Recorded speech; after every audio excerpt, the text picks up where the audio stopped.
கண்ணியத்துக்குரிய ஈமானிய உறவுகளே, அல்லாஹுடைய நல்லடியார்களே, இப்படிப்பட்ட புனிதமிக்க நாளில் ஜும்மாவுடைய ஆரம்ப நேரத்தில் நாங்கள் அனைவரும் கலந்து கொண்டிருக்கின்றோம். அல்ஹம்துலில்லாஹ். இந்த சந்தர்ப்பத்தில் அல்லாஹ்வினுடைய பாதையிலே செலவு செய்தல் என்பது சம்பந்தமாக அல் குர்ஆன் சுன்னா நிழலில் தெளிவுபடுத்தலாம் என்று எண்ணுகிறேன். அதற்கு முன்னால் அல்லாஹ்வின் பாதையிலே செலவு செய்தல் என்ற ஒரு தலைப்பை இந்த சந்தர்ப்பத்தில் உங்கள் மத்தியிலே முன்மொழிவதற்கான மிக முக்கியமான காரணம் என்ன தெரியுமா? நாங்கள் அனைவரும் துல்ஹிஜ்ஜா மாதத்தை நாங்கள் அடைந்தவர்களாக இருக்கின்றோம். அதாவது அல்லாஹ்வின் தூதர் ஸல்லல்லாஹு அலைஹி வஸல்லம் அவர்களும் அல்லாஹ்வும் அல் குர்ஆன் சுன்னா எங்களுக்கு வழிகாட்டிய வழிகாட்டுதல் அடிப்படையில் வருடங்களிலே மிகவும் உன்னதமிக்க மாதம் என்றால் அது இந்த துல்ஹிஜ்ஜாவினுடைய மாதமாகும். அந்த துல்ஹிஜ்ஜாவினுடைய மாதங்களில் செய்யக்கூடிய அமல்கள் ஏனைய மாதங்களில் செய்யக்கூடிய அமல்களை விட மிகவும் மகோன்னதமிக்கது, கண்ணியமிக்கது என்று அல் குர்ஆனும் சுன்னாவும் எங்களுக்கு தெளிவுபடுத்துவது என்ற அடிப்படையில் இந்த மாதத்தில் அதிகமாக அல்லாஹ்வின் தூதர் ஸல்லல்லாஹு அலைஹி வஸல்லம் அவர்கள் அதிகமான வணக்க வழிபாடுகள் எல்லாம் மக்களுக்கு ஆர்வமூட்டி செல்வதை பார்க்கின்றோம். அப்படி மக்களுக்கு அதிகமாக அமல்களை செய்யுமாறு அல்லாஹ்வின் தூதர் ஸல்லல்லாஹு அலைஹி வஸல்லம் அவர்கள் அதிகம் ஆர்வமூட்டிய இஸ்லாத்தின் பார்வையில் கூட, இஸ்லாமிய கண்ணோட்டத்தில் கூட இந்த அல்லாஹ்வினுடைய பாதையில் செலவு செய்தல் என்பது இபாதத்தாக நோக்கப்படுகின்ற அளவுக்கு அல்லாஹ்வின் தூதர் ஸல்லல்லாஹு அலைஹி வஸல்லம் அவர்கள் அல்லாஹ்வினுடைய பாதையிலே தர்மம் செய்யுங்கள் என்பதாக சொல்லியிருக்கின்றார்கள். அப்படிப்பட்ட இந்த காலத்தில் இருக்கக்கூடிய நாம் இந்த தலைப்பு பொருத்தமாக இருக்கும் என்ற உன்னத எண்ணத்தோடு உங்கள் மத்தியில் அல் குர்ஆன் சுன்னா நிழலில் தெளிவுபடுத்தலாம் என்று எண்ணுகிறேன். அருமைக்குரிய அல்லாஹ்வுடைய நல்லடியார்களே, அல் குர்ஆனிய வசனம் பொதுவாக இந்த மனித சமுதாயத்தை பார்த்து செல்லுகின்ற பொழுது வஃஅலுல் கைர லஅல்லக்கும் துஃப்லிஹூன், நீங்கள் எல்லாம் இந்த உலகத்தில் வாழுகிற பொழுது நன்மையான காரியங்கள் எதுவெல்லாம் இருக்கின்றதோ அவைகளெல்லாம் நீங்கள் செய்யுங்கள்.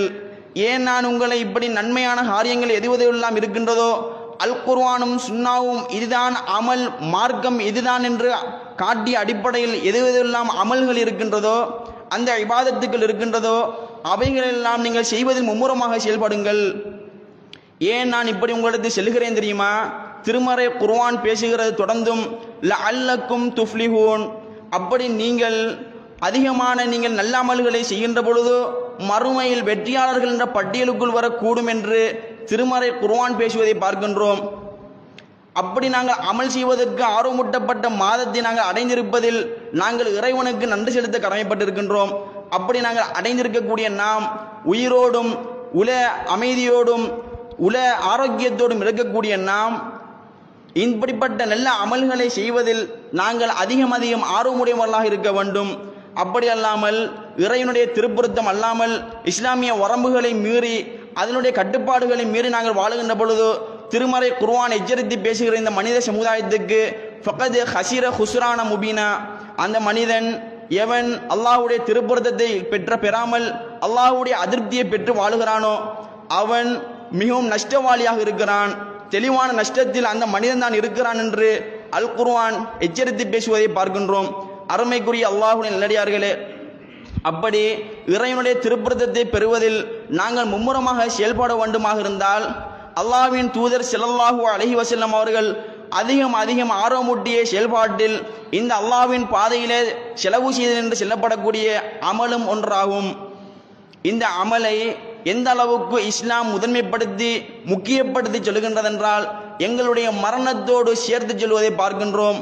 எப்படி வன்ஃபிகு மிம்மா ரஸக்னாக்கும் மின் கபிலி அன் யஅதிய அஹதக்குமுல் மவுத், உங்களில் ஒருவருக்கு மரணம் வருவதற்கு முன்னால் அல்லாஹ் உங்களுக்கு வழங்கிய நாங்கள் உங்களுக்கு வழங்கிய வாழ்வாதாரங்களிலிருந்து நீங்கள் செலவு செய்து கொள்ளுங்கள். அப்படி நீங்கள் செலவு செய்யாமல் உங்களுடைய மரணம் அண்ணா இன்னா என்று இருக்கின்ற நேரத்தில் அந்த சொற்ப நேரத்தில் நீங்கள் தான தர்மங்கள் செய்வதற்கு அல்லாஹ்விடத்தில் கேட்கின்ற பொழுது அதற்கு நேரம் இடம் கொடுக்க மாட்டாது என்பதையும் திருமறை குர்ஆன் ஆணித்தரமாக செல்வதை பார்க்கின்றோம். அந்த அளவுக்கு அல்லாஹ்வின் பாதையிலே தான தர்மங்களை மேற்கொள்ளுதல், இல்லாத எளிய வறிய மக்களுக்கு இருக்கின்றவர்கள் கொடுக்க வேண்டும் என்று மரணத்தோடு ஒப்பிட்டு செல்லக்கூடிய அளவுக்கு முதன்மைப்படுத்தி பேசுகின்றது அல் குர்ஆன். எனவேதான்